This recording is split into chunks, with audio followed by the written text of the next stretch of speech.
haddii aad garanayso qof sida aan aniga ku jeclahay si ka daran ku jecel itus waan u hambaleynayaa kadibna waan dilayaa.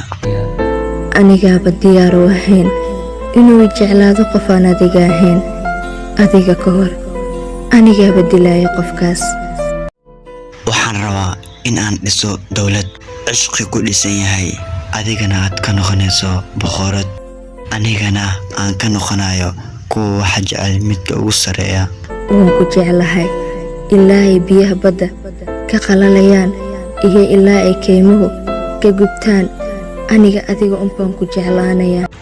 adiga waxaad tahay gunaanadka gabay walba u baxa. xorriyad waxaa igu filan inaan magacaaga hagaajiyo si aan u noqdo boqorka gabayga. waxaa kaloo igu filan inaad adigu aad jeceshahay. waxaan dareemayaa in waqtigu yar yahay, daqiiqadu ay socdaan, anna aan daba cirsanayo daqiiqadaha ordaayo. waayo daqiiqad walba waxaan rabaa inaan agtaada ahaado. waynu wada noolaan doonaa haddii ay noloshu jaanis inuu siiso. jacaylkana wuxuu ahaan doonaa mid waara oo aan weligiisa dhammaan.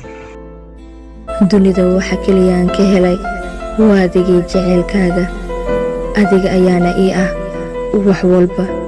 indhahayga adiga u roon, qalbigayga adiga ku yaalo, agteedana adiga ayaa ku weyn. dunidanba hal riyo ayaan ka leeyahay, taasna waa inaadan iga fogaan abid.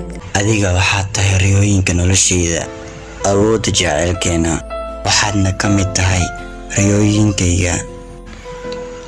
ma awoodo si kan inaan ku waayo waan ku jeclahay. adiga waxaad tahay adduunkayga.